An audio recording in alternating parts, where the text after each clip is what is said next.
Folks, let me get your attention for a few. I want to show you how to animate by putting things together, by assembling items.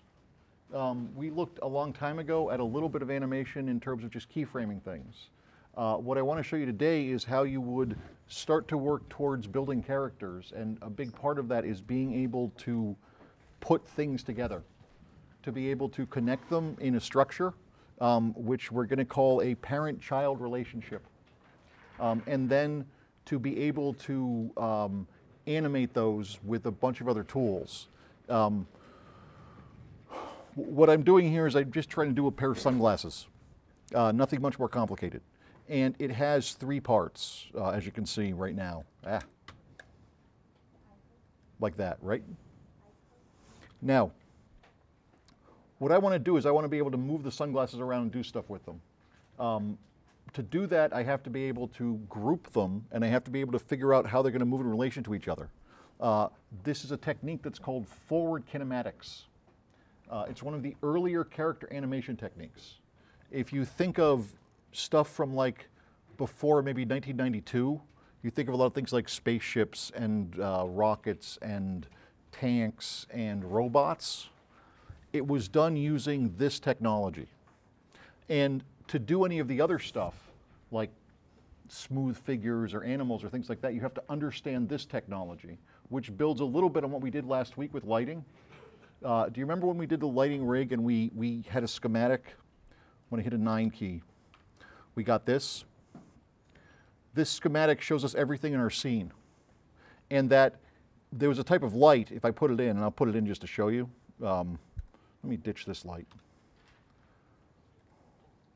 I'll put in a spotlight. A spotlight comes in as a group, like that. Three separate things. It has the actual light itself, which I'll move a little bit to see it, like that. And then it has what the light looks at, which is this point here. Let me select that again. Now you can see the light moving as it goes across like that, okay? Now, I'll back out here a little bit so you can see that all going on.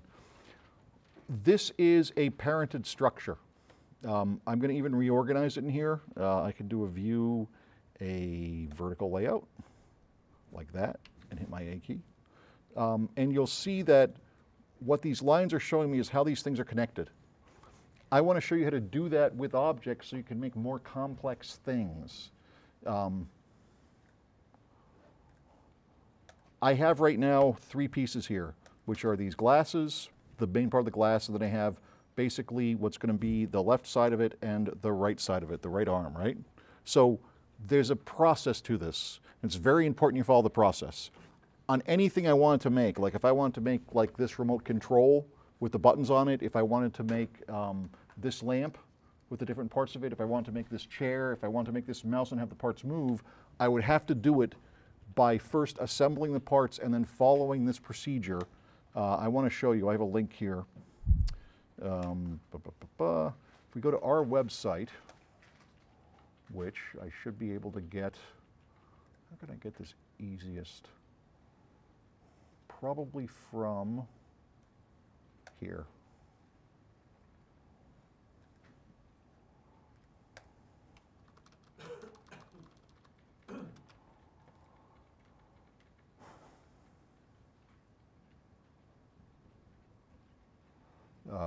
Right here, I have a small link that's titled How to Forward Kinematics.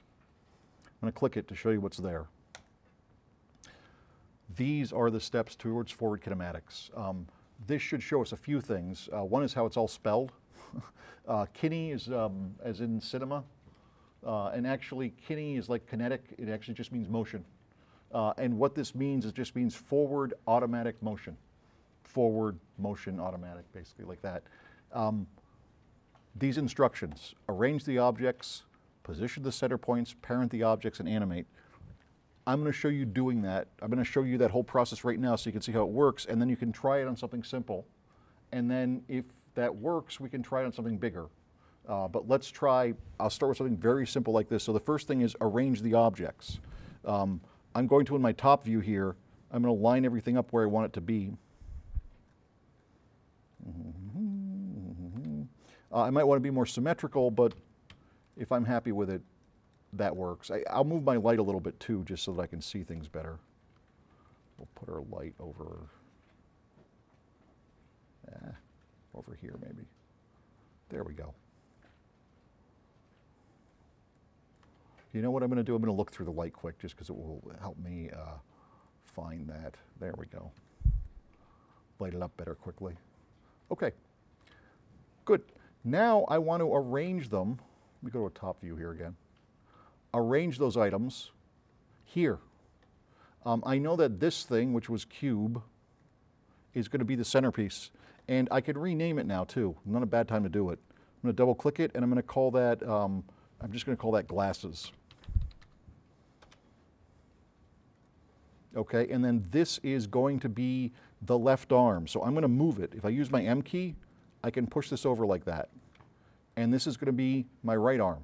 And I might want to call that, name that as well.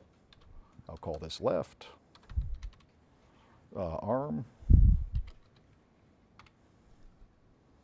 And I'll call this right arm.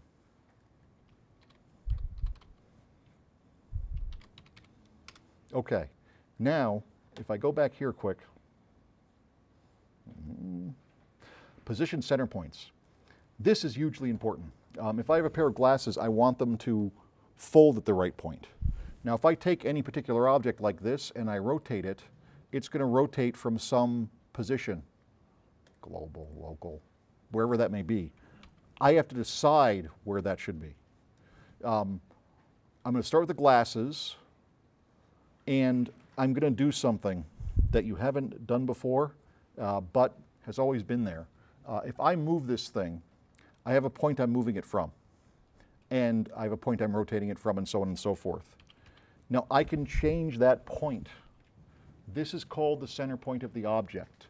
If I'm going to go to transform, pick center. When I move this now, I am not moving the object, I'm moving where the object rotates from. I'm going to position where the object rotates from right at the top of the glasses here. Right like that. So I want them to be able to spin from that point. And then I am going to leave that mode. If I go over here now and I rotate these, you'll see that they rotate from that position. If I wanted them to rotate from a corner, I'm going to go back to center point, translate, and I'll say that I want them to rotate from here. We'll position that down a little bit in the front view here. I want to rotate them right from where the glasses meet there. I go back to object now and I rotate them and watch what happens. They'll now rotate from that point, which is good. That might be where I want them to rotate from. Now I have to do that with the other objects. I'll take this object over here, I'll pick its center point, and I'll translate it so it rotates from where. I hit the F key here, zoom in, move around. I want it to rotate from where it overlaps here, and let's check the front view here. And that's good, actually. I'll live with that. And now let's pick the other object, this thing. I'll hit the F key over here, and I want to zoom in on that a little bit. I'll make that rotate.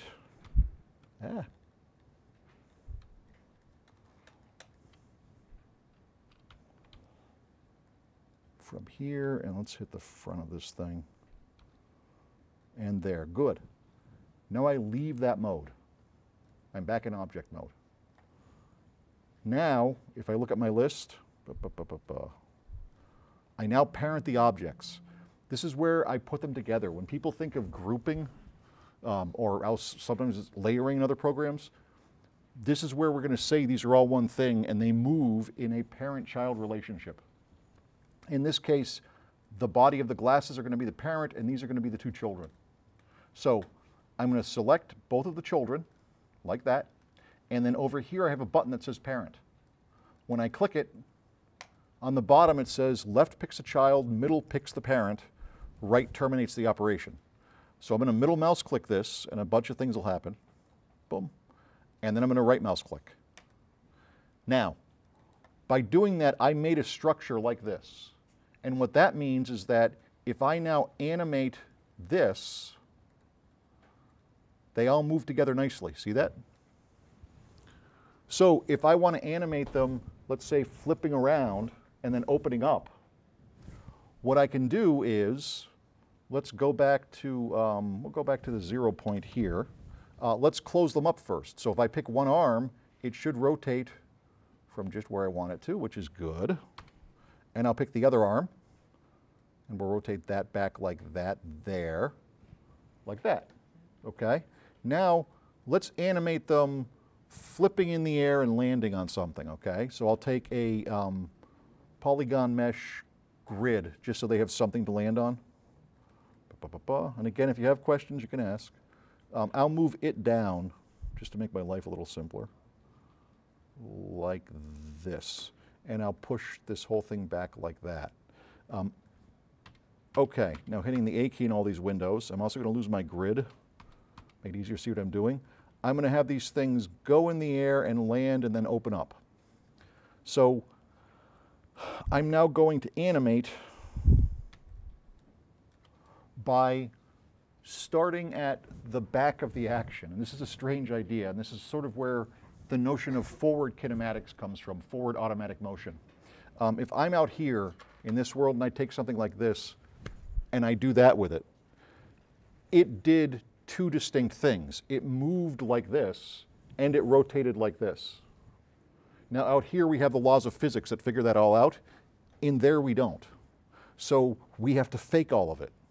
And the reason this becomes forward kinematics is that what we do is we work from the back of an action forward to get the complete action. Basically what I'm going to do first is I'll first move it, and then I'll rotate it to make that match, and then I'll make the arms move after that, which is the, again, if we're out here, we think of putting something down and everything takes place because of the laws of physics. In there we're going to fake it using forward kinematics. So let me do the move first. I'm going to take my glasses and I'll hit a 9 key so I get my schematic up. The schematic's a nice easy way to grab it. If I left mouse click, I get just the root of the glasses, but if I middle mouse click, which says branch, I get the parent and the children. And I want the parent and the children. I'm going to start keyframing where they come from. So I'm on my first frame down here. I have this selected. Where should we put this? We'll put this up here because I probably won't use this window as much. Like that. And I'm going to position them where I want them to start. I'll say I want them to start over here. Yeah, I'm kind of good with that. And I'm going to keyframe that, like that. And I'll say over about 2 seconds, they're going to go up in the air. So I have them go up like this and maybe over to here. And I'll key that again. And so right now we should have this happening. And then I'll go about 3 seconds in. I'll have them land right in front of us here, let's say. Okay, so now I have this action happening. Now I'm going to do the rotation parts. So starting here, I'm going to switch to rotations, and I'm going to key it, starting there. And we'll go up to around that same, you know what, we'll go through the whole thing, maybe to here. And let me have it, I'll try one full rotation, we'll see what happens. I'm going to key that, and I just want to see how it looks. Okay. What's your feeling on that? Does that sort of read? And by the way, I might want to see, well, let's check it. Let's see how our action works. I'm going to reduce this down to 200 frames, and I'm going to let it play for us. And that's not real time. I have to make sure that we're at real time.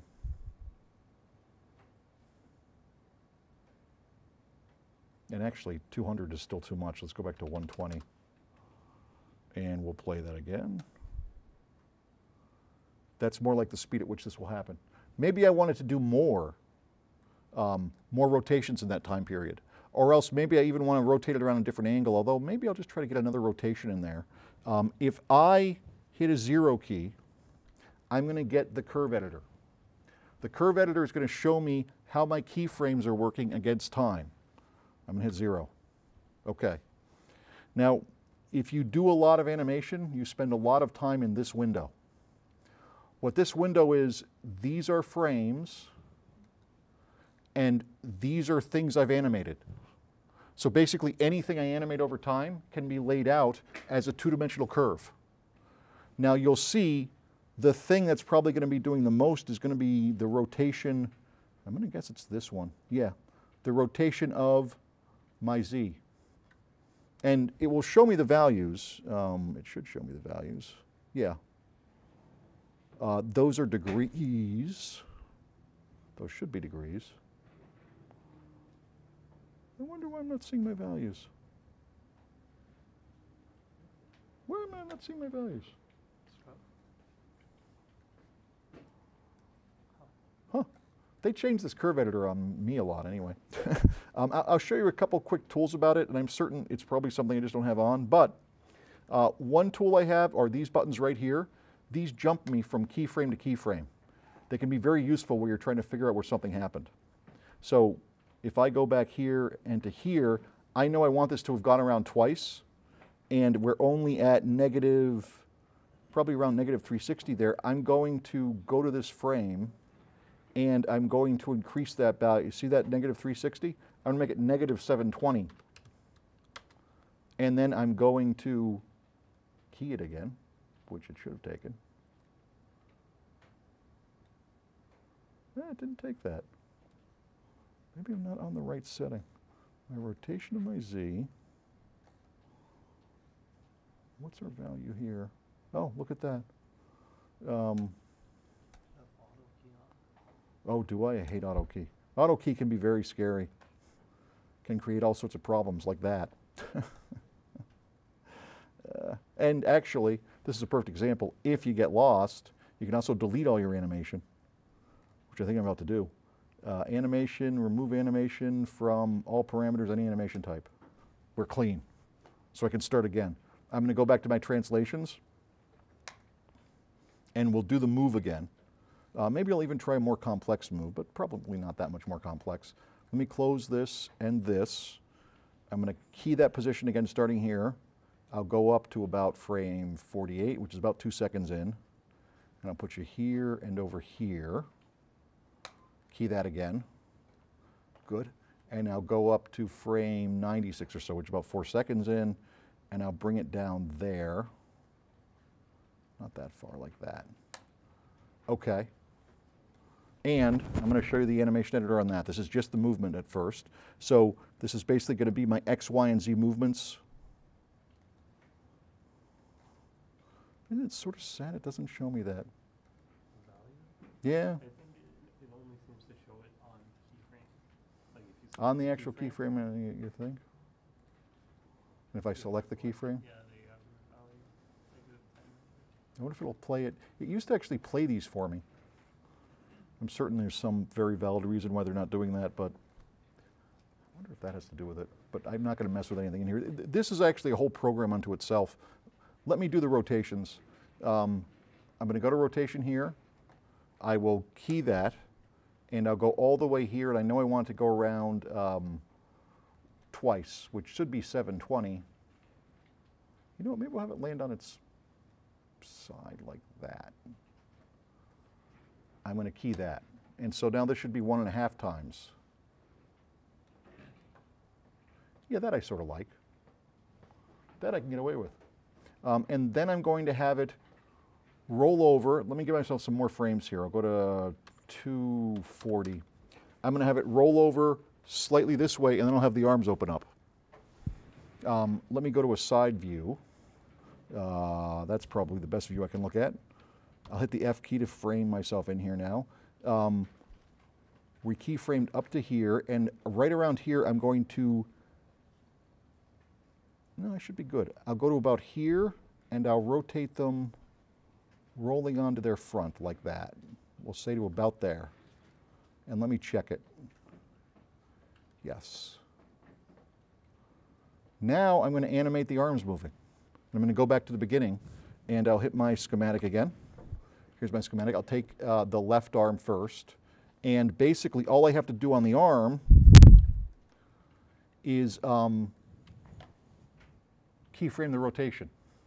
So on the first frame, I'm going to leave my arm right where it is. So I'm just going to key it so it stays right where it's supposed to be.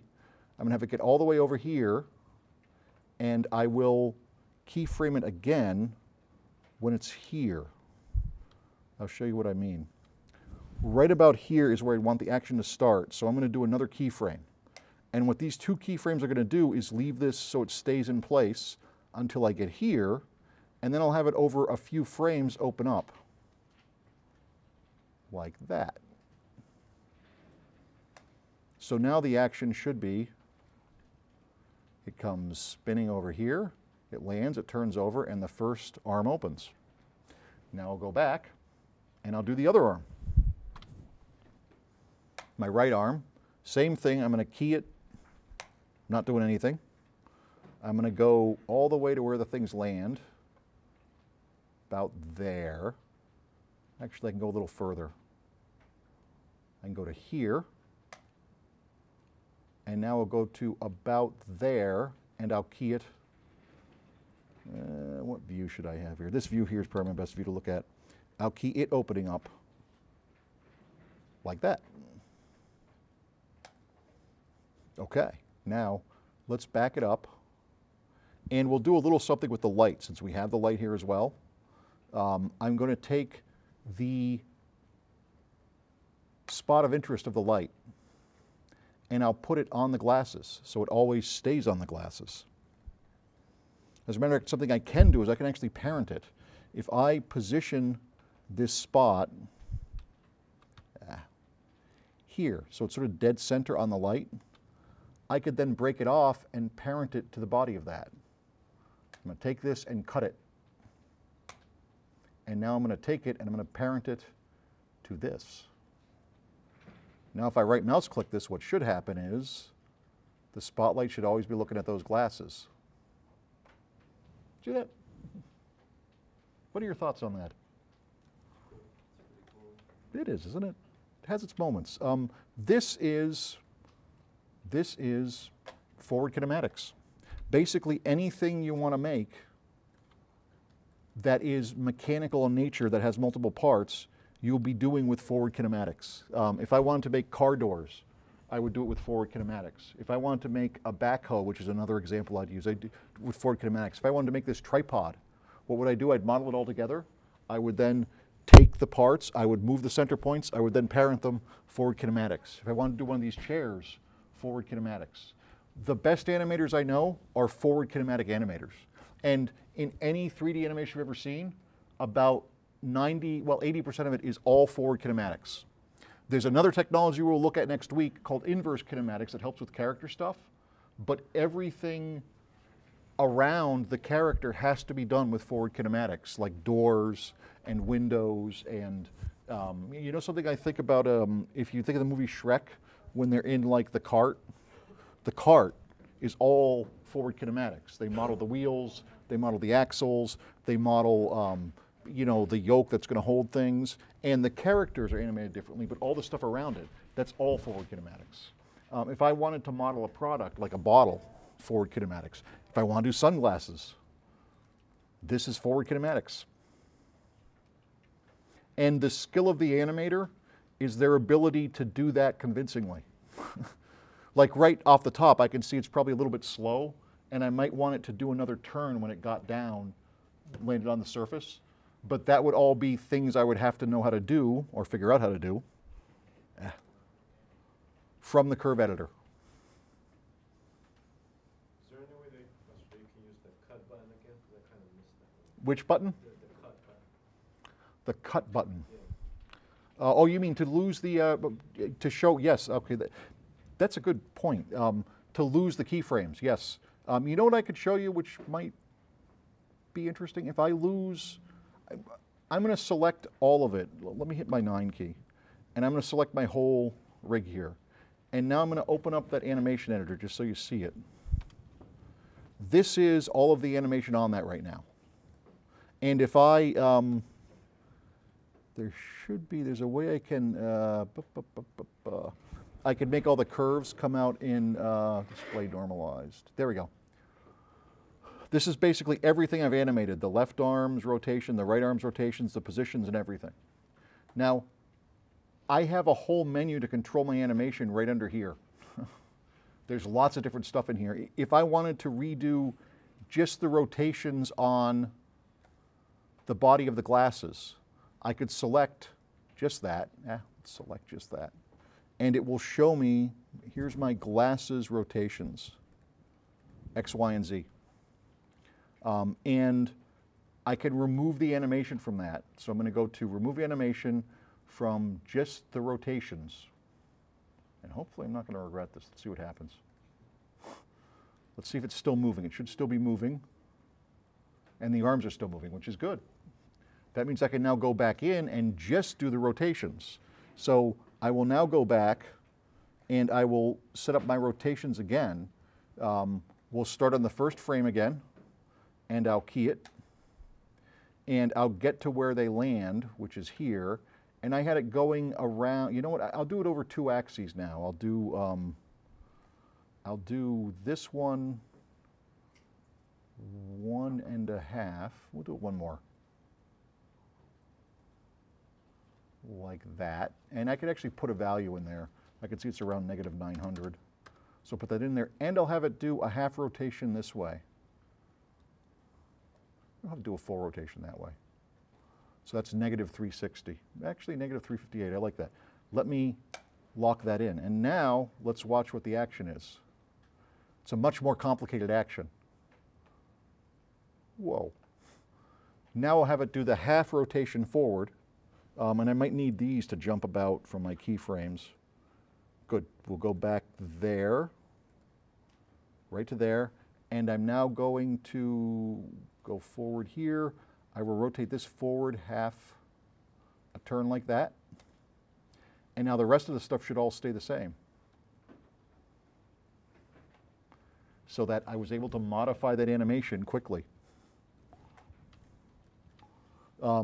If you do a lot of character animation, by the way, or a lot of animation, you spend a lot of time in here.